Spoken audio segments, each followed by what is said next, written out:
الحمد لله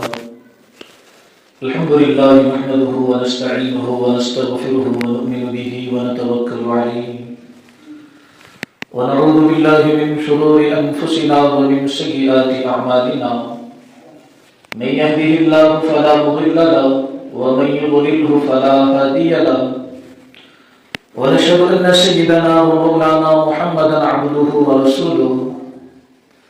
أما بعد قال الله تبارك وتعالى: أعوذ بالله من الشيطان الرجيم بسم الله الرحمن الرحيم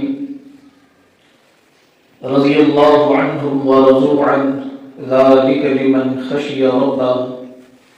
وقال النبي صلى الله عليه وسلم: أصحابي كالنجوم بأيهم اقتديتم اهتديتم. صدق الله العظيم وصدق رسوله النبي الكريم ونحن على ذلك لمن الشاهدين والشاكرين الحمد لله رب العالمين. میرے محترم بزرگوں، جمادی الاخری کا مہینہ چل رہا ہے اور پچھلے 2 جمعہ سے ہم سیرت حضرت ابوبکر صدیق رضی اللہ تعالی عنہ سن رہے ہیں. اس جمعہ ہم حضرت ابوبکر صدیق رضی اللہ تعالی عنہ کی سیرت ہی سنیں گے. نبی پاک صلی اللہ علیہ وسلم کی وفات کے بعد حضرت ابوبکر نے کیسے زندگی گزاری، ان کا گھرانہ کیسا رہا. جیسے حضرت ابوبکر صدیق رضی اللہ تعالی عنہ کے اندر وفاداری، محبت، جان نثاری بھری ہوئی تھی، ان کا گھرانہ بھی ایک عجیب گھرانہ تھا. ہر ایک کے اندر ایک الگ الگ کردار پایا جاتا تھا.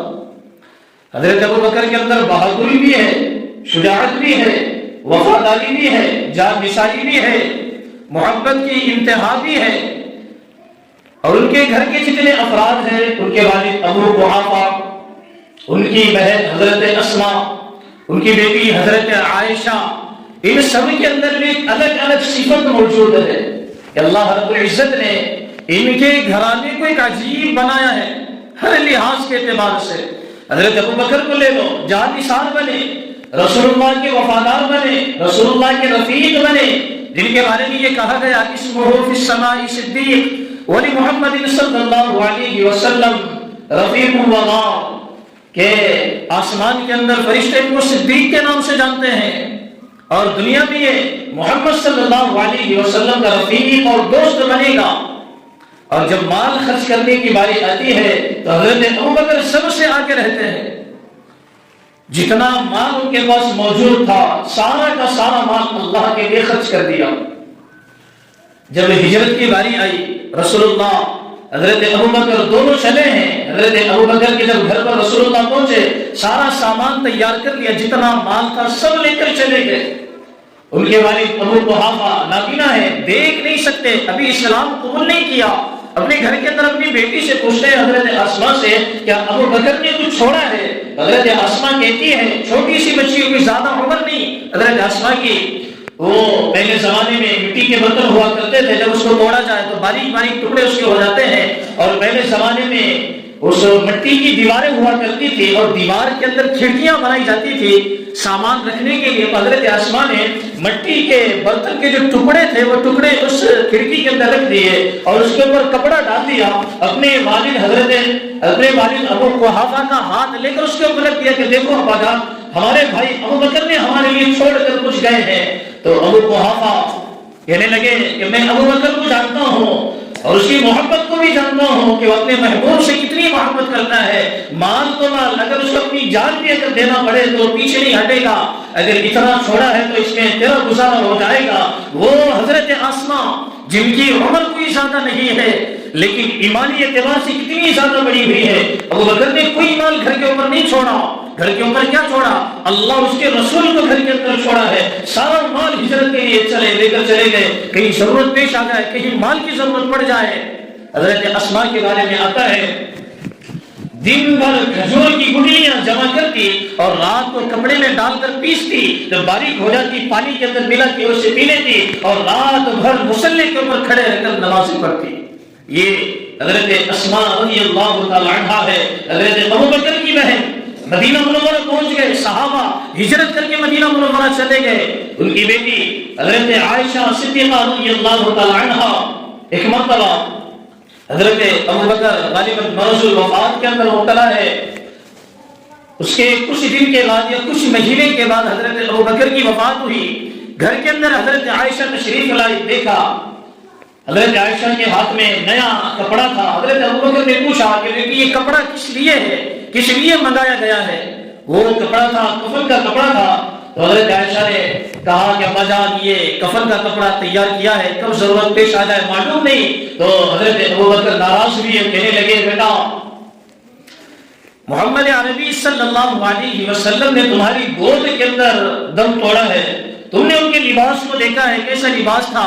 حضرت عائشہ کہتی ہے کہ ابا جان محمد عربی صلی اللہ علیہ وسلم کے لباس کے اوپر 12 پیوند لگے ہوئے تھے، ان کے لباس کے اوپر 12 پیوند لگے ہوئے تھے، اور اسی لباس کے اندر محمد عربی صلی اللہ علیہ وسلم چلے گئے۔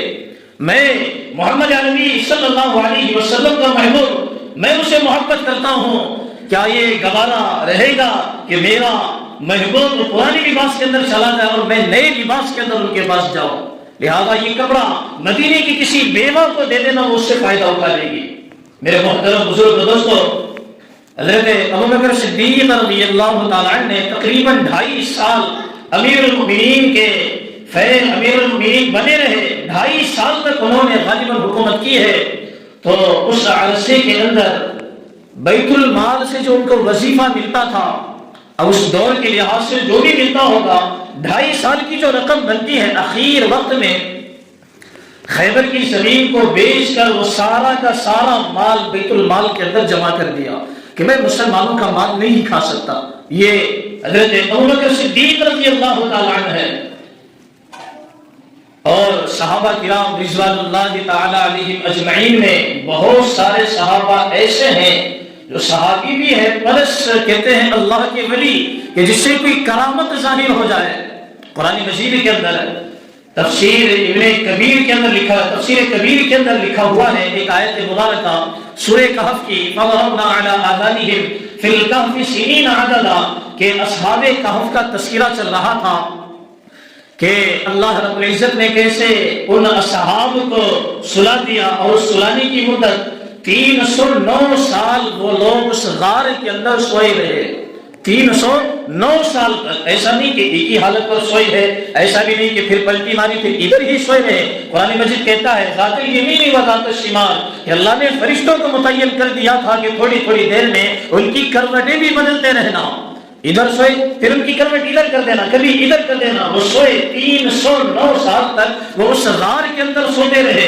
وہ کوئی نبی نہیں تھے نہ کوئی رسول تھے، لیکن ایک کرامت ان سے ظاہر ہوئی، 309 سال تک وہ سوتے رہے، تو یہ کرامت ظاہر ہوئی، تو یہ اللہ کے ولی بن گئے۔ جب وہ اٹھے 309 سال گزر گئے، اٹھے ایک صاحب کو، ایک اپنے دوست کو، اپنے میں سے کسی کو بازار بھیجا کہ جاؤ کچھ خرید کر لے کر آؤ۔ جب وہ شخص وہاں بازار گیا، جیب میں سے روپیہ نکالا تو روپیہ دیکھا اس شخص نے، تو یہ کہنے لگا کہ یہ روپیہ، یہ پیسہ تو بند ہو چکا ہے، اب یہ نہیں چلے گا، یہ کئی سال پہلے کے بادشاہ کا روپیہ تھا، یہ نہیں چل سکتا۔ تو دکان والا حیران ہوا، پریشان ہوا، اب تفتیش کرنے لگا۔ جب اس کو شک ہوا کہ اب تفتیش کے اوپر بات آ گئی، تو وہاں سے واپس چلا گیا، اور یہ سارے ساتھی وہاں سے کہیں اور چلے گئے۔ یہ ایک الگ لمبا چوڑا واقعہ ہے۔ بتانا یہ ہے کہ نہ کوئی وہ رسول تھے نہ کوئی نبی تھے، لیکن یہ جو 309 سال تک اس غار کے اندر سوتے رہے اپنے ایمان کی حفاظت کے لیے، اس دور کے بادشاہ نے یہ کہا تھا کہ مجھے سجدہ کرو تمہاری جان بخش دوں گا، ان لوگوں نے سجدہ نہیں کیا، اپنے ایمان کے اوپر ڈٹے رہے۔ اپنے ایمان کی حفاظت کرنے کے لیے الگ الگ جگہوں سے وہ لوگ ایک جگہ جمع ہو کر اپنے اپنے ایمان کی ان لوگوں نے حفاظت کر لی، تو یہ جو کرامت ان سے ظاہر ہوئی تھی، تو یہ اللہ کے ولی کہلائے۔ ایسے ہی تفسیر کبیر کے اندر اسی آیت کے ذیل کے اندر لکھتے ہیں کہ صحابہ کرام کے اندر بھی بہت سارے ایسے صحابہ ہیں جن سے کرامت ظاہر ہوئی۔ ان میں سب سے پہلے حضرت ابوبکر صدیق رضی اللہ تعالیٰ عنہ ہے، اور وہ کرامت کیا ہے؟ حضرت ابوبکر صدیق رضی اللہ تعالیٰ عنہ کا آخری وقت ہے، سارے صحابہ موجود ہے، حضرت عمر ہے، حضرت عثمان ہے، حضرت علی ہے اور بڑے بڑے صحابہ وہاں پر موجود ہے. تو حضرت ابوبکر وصیت فرما رہے ہیں کہ اسی لباس کے اندر مجھے کفن دے دینا، فلاں وہ جنازے کی نماز پڑھائیں گے اور جب میں مر جاؤں گا، نماز جنازہ ہو جائے گی تو مجھے سب سے پہلے روضہ اقدس پر لے کر جانا. اگر وہاں سے پہلے سلام پیش کرنا، اجازت مانگنا، اگر اجازت مل جائے تو ٹھیک ہے، ورنہ عام مسلمانوں کی جہاں پر قبریں بنتی ہے وہاں مجھے دفن کر دینا. صحابہ سوچنے لگے کہ وصیت تو ٹھیک ہے، نہلائیں گے، دھلائیں گے، کفن پہنائیں گے، روضہ اقدس پر پہنچائیں گے، سلام پیش کریں گے، یہاں پر تو ٹھیک ہے.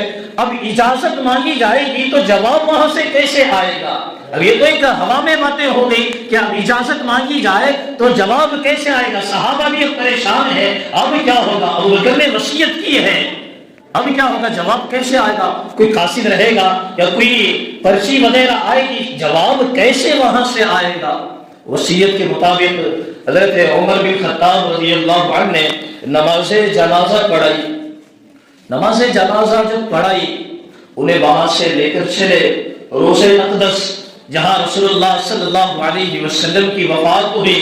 حضرت عائشہ صدیقہ رضی اللہ تعالی عنہ شریک حیات، تو ان کا جو حجرہ تھا تو رسول عربی صلی اللہ علیہ وسلم کی مزار بننے کے بعد اب اس حجرے کے دو حصے کیے گئے، بیچ میں سے ایک پارٹیشن کیا گیا. ایک طرف رسول عربی کی قبر مبارک ہے اور دوسری جانب حضرت عائشہ رضی اللہ تعالی عنہ وہاں پر رہا کرتی تھی. جب حضرت عائشہ کے دروازے سے داخل ہو کر حضرت محمد عربی صلی اللہ علیہ وسلم کے مزار کے دروازے کے سامنے ان کو رکھ دیا گیا.